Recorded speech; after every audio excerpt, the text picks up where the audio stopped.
श्रोता प्रेमियों, मैं राम सागर शास्त्री आप लोगों के समक्ष रखने जा रहा हूं ब्रह्मा जी द्वारा सुवर्चला अप्सरा को श्राप।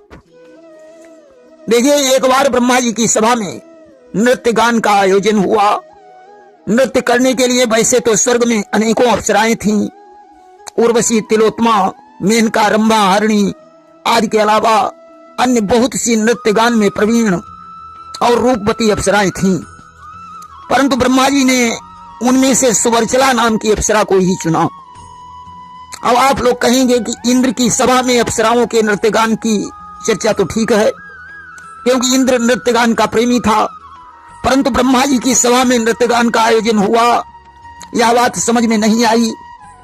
देखिए, भागवत महापुराण में आप लोगों ने सुना होगा कि जिस समय अनर्त देश के निवासी राजा रेवत अपनी पुत्री रेवती के लिए योग्य वर ब्रह्मा जी से पूछने के लिए गए, वहां ब्रह्मा जी की सभा में गंधर्व गा रहे थे। रेवत वहां बैठकर गंधर्वी गीत सुनने लगे। गीत समाप्त होने के बाद उन्होंने ब्रह्मा जी से पूछा कि पितामह, मेरी पुत्री के लिए कोई योग्य वर बताओ। ब्रह्मा जी ने कहा, वत्स, जितनी देर तुम्हें यहाँ आने में हुई है उतनी देर में 27 युग का समय बीत चुका है। अब मृत्युलोक के सारे राजकुमार मर चुके हैं, इसलिए रेवती का विवाह रोहिणी के पुत्र बलराम के साथ कर दो। वहीं भागवत के पंचम स्कंध के पंचम अध्याय में गंधर्व अप्सराओं के नृत्य गान का वर्णन आया है, इसलिए ये कोई शंका का विषय नहीं है।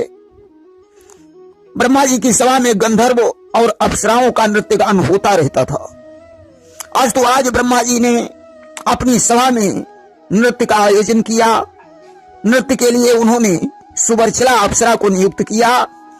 सुवर्चला सभी अप्सराओं में प्रमुख और नृत्य गान में प्रवीण थी। सभा में तमामों देवता और गंधर्व विराजमान थे। नृत्य के समय सुवर्चला कामातुर हो गई। अचानक उसने नृत्य करना बंद कर दिया। नृत्य भंग होने के कारण ब्रह्मा जी को क्रोध आ गया। उन्होंने कहा, सुवर्चला, तूने नृत्य भंग करके हमारी सभा का अपमान किया है, इसलिए मैं तुझे साथ देता हूं, तू गृधी हो जाएगी। कि क्रोधित हुई विधि दीनो श्रापा, अब हो गृधी तुम अपने ही पापा। अब तो सुवर्चला ब्रह्मा जी की स्तुति करने लगी। उसने कहा, विधाता, आपका श्राप अमोघ है, अब मेरा उद्धार कैसे होगा। ते ही कहा वचन अमोघ तुम्हारा, अब कस हुई है उद्धार हमारा। ब्रह्मा जी ने कहा, सुवर्चला, अब श्राप तो वापस नहीं हो सकता है। जैसे कमान से छूटा हुआ तीर और मुख से निकली हुई बात वापस नहीं आती, उसी तरीके से श्राप को वापस नहीं किया जा सकता है। अब तो तुम्हारी मुक्ति का एक ही उपाय है। जब तुम मृत्युलोक में गृधी बनकर निवास करोगी तो तुम्हें एक सुकर्म करना पड़ेगा। अयोध्या में स्वयं मनु दशरथ के रूप में अवतरित हो चुके हैं। महाराज दशरथ की 3 रानियां हैं। जब उनके यहाँ पुत्र नहीं होगा, उस समय वे गुरु वशिष्ठ की सम्मति लेकर पुत्रेष्टि यज्ञ करवाएंगे। यज्ञ पूर्ण होने पर अग्निदेव पायस लेकर प्रकट होंगे। सुवर्चला ने कहा, विधाता, पायस क्या होता है। ब्रह्मा जी ने कहा, पायस का मतलब खीर होता है। अग्निदेव खीर का प्रसाद लेकर प्रकट होंगे और वह पायस राजा दशरथ को देंगे और कहेंगे, इसे ले जाकर अपनी रानियों में बांट दो। इसके प्रभाव से तुम्हारे घर में 4 पुत्र होंगे। दशरथ वह पायस अपनी रानियों में बांट देंगे। कैकेयी पूर्व जन्म में की कलह है, इसलिए वह अपने भाग पर सोच विचार करेगी। तुम उसके हाथ से पायस छीनकर अंजन पर्वत पर गिरा देना। पायस गिराते ही तुम पुनः सुवर्चला बनकर स्वर्ग में आ जाओगी। अस्तु सुवर्चला ब्रह्मा जी के श्राप से गृधी बनकर अयोध्या के जंगलों में निवास करने लगी। वह दशरथ के बारे में पता लगाती रहती थी। धीरे धीरे वही समय आ गया। दशरथ ने पुत्रेष्ट यज्ञ का विधान किया। अग्निदेव ने उन्हें खीर का प्रसाद दिया। उन्होंने रानियों में जाकर बांट दिया। गृधी के रूप में सुवर्चला ने झपेटा मारकर कैकेयी के हाथ से पायस छीन लिया और ले जाकर अंजन पर्वत पर गिरा दिया। पायस गिराते ही वह सुवर्चला अप्सरा बनकर स्वर्ग को चली गई। अंजन पर्वत पर केसरी अपनी पत्नियों के सहित निवास करता था। केसरी की 2 पत्नियां थीं, जिसमें बड़ी पत्नी का नाम अंजनी था। केसरी के कोई संतान नहीं थी। आज केसरी अंजन के सहित बैठा हुआ था। ज्यों ही ऊपर से पायस गिरा, अंजनी ने देखा और उठाकर खा लिया। उस पायस के प्रभाव से अंजनी गर्भवती हो गई और जिसके गर्भ से हनुमान का जन्म हुआ। देखिए, यहां कैकेयी को कौशल्या और सुमित्रा ने अपना अपना थोड़ा थोड़ा भाग दे दिया। अस्तु दशरथ के घर में कौशल्या से राम, सुमित्रा से लक्ष्मण और शत्रुघ्न, कैकेयी से भरत का जन्म हुआ और इधर अंजनी से हनुमान जी का जन्म हुआ। इसीलिए हनुमान चालीसा में एक चौपाई आई है कि रघुपति कीन्ही बहुत बड़ाई और तुम मम प्रिय भरत ही सम भाई। भगवान राम ने हनुमान जी की बड़ी प्रशंसा की और कहा कि तुम मुझे भरत भाई के समान प्रिय हो। राम ने लक्ष्मण का नाम नहीं लिया, शत्रुघ्न का नाम नहीं लिया, स्वयं का नाम नहीं लिया, क्योंकि जिस पायस से हनुमान जी का जन्म हुआ था वो कैकेयी के हाथ का पायस था। इसलिए भगवान राम हनुमान जी को भरत के समान भाई कह रहे हैं। पुराणों में हनुमान के जन्म की विभिन्न प्रकार की कथाएं हैं। प्रत्यक्ष रूप में हनुमान जी कुछ भी हों, परंतु परोक्ष रूप में वे कैकेयी के पुत्र यानी भगवान राम के भाई हैं। देखिए, इंद्र को स्वर्ग का राजा माना जाता है। इंद्र एक पदवी का नाम है। इंद्र का शासन 71 चतुर्युग का होता है, अर्थात एक मनवंतर में एक इंद्र होता है। तपस्या करके इंद्रासन प्राप्त होता है। जो भी इंद्र का इंद्रासन प्राप्त करता है वह सिंहासन जाने के भय से कामदेव और अप्सराओं के द्वारा ऋषियों की तपस्या भंग करवाने की कोशिश करता है। विश्वामित्र की तपस्या में मेनका ने बाधा डाली, वहीं देवर्षि नारद की तपस्या में इंद्र ने रंभा को भेजा। एक बार मृकंड ऋषि के पुत्र मार्कंडेय जी तपस्या कर रहे थे। इंद्र को आशंका हो गई कि ऐसा न हो मेरा सिंहासन चला जाए।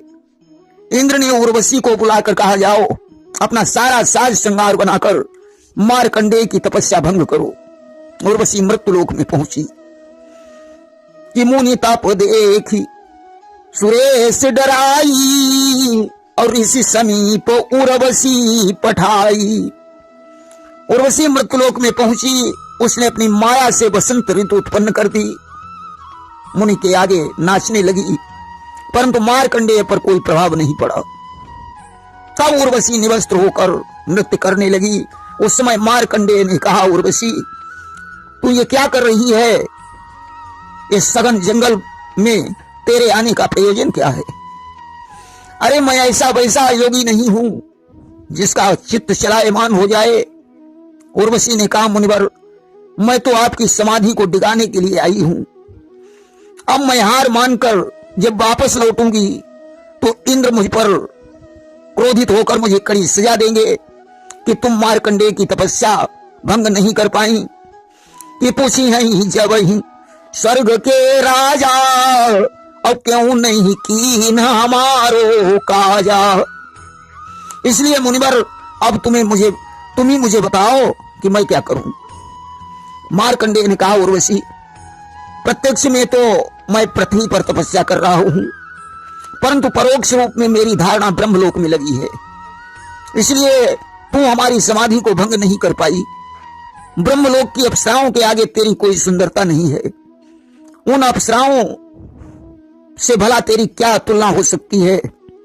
उर्वशी ने कहा, मुनिवर मेरी सुंदरता के आगे स्वर्ग की सारी अप्सराएं पीछे हैं, परंतु मैं आपकी समाधि भंग करने में असमर्थ रही। अब तो वापस लौटने पर मुझे दंड भोगना ही पड़ेगा, क्योंकि मैं इंद्र की पटरानी हूं। इसलिए मुनिवर आप हमारे साथ स्वर्ग को चले। वहां चलकर आप इंद्र को समझा देना। मार्कंडेय ने कहा, अच्छा, जब इंद्र की मृत्यु हो जाएगी तब तू किसकी पटरानी बनेगी?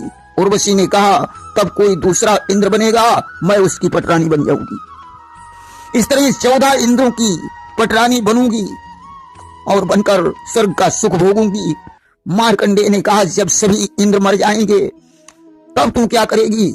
उर्वशी ने कहा, 14 इंद्रों के बाद मैं भी मर जाऊंगी और मरने के बाद मृत्युलोक में गधी बनूंगी और 14 इंद्र गधे के रूप में अवतरित होंगे। मार्कंडेय ने कहा, जब तुझे गधी बनकर मृत्युलोक में ही आना है तो फिर मुझे स्वर्गलोक क्यों ले जा रही है? उर्वशी बोली, अपनी इज्जत रखने के लिए, नहीं तो इंद्र कहेंगे तू हार कर वापस लौट आई। मार्कंडेय ने कहा, क्या गधी की भी इज्जत होती है? तो आज भी गधी है, क्योंकि तू 14 पतियों की पटरानी बनना चाहती है और यह भी जानती है कि मरकर मुझे गधी बनना पड़ेगा। इधर तो उर्वशी और मार्कंडेय की बातचीत हो रही है, उधर इंद्र ने देखा काफी विलंब हो गया है, उर्वशी लौट कर नहीं आई कि देखी विलंब इंद्र अकुलाए और तत्क्षण मृत्युलोक मह आए। इंद्र मार्कंडेय ऋषि के पास पहुंचे। उन्होंने उन्हें प्रणाम किया और कहा, मुनिवर, मेरे अपराध को क्षमा करना, मैं आपको इंद्रासन समर्पित कर रहा हूं। मार्कंडेय ने कहा, इंद्र, मैं इस पदवी को लेकर क्या करूंगा? इंद्रासन तो सूखी हड्डी के समान है जिसकी जरूरत कुत्तों को होती है। गोस्वामी तुलसीदास जी ने लिख दिया कि सूख हार लई भाग सठ स्वान निरखी मृगराज। जैसे एक कुत्ता सूखी हड्डी को लेकर भागता है और सिंह को देखकर डर जाता है कि कहीं वह इस हड्डी को छीन न ले।